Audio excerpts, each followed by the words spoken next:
ja mul on BMW ka, BEM on ka mul BMW, ma võtsin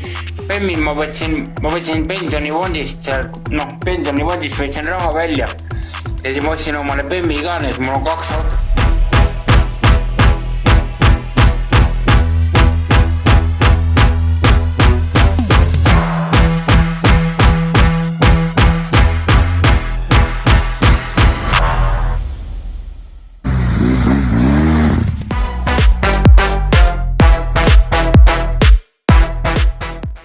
Üks on BEM ja teine on Opel.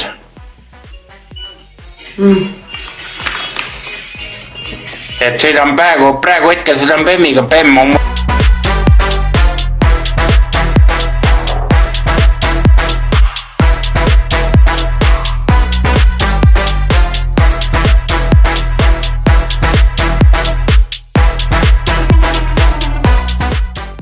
et kui tahad, lähme BEM-iga sõitma. No.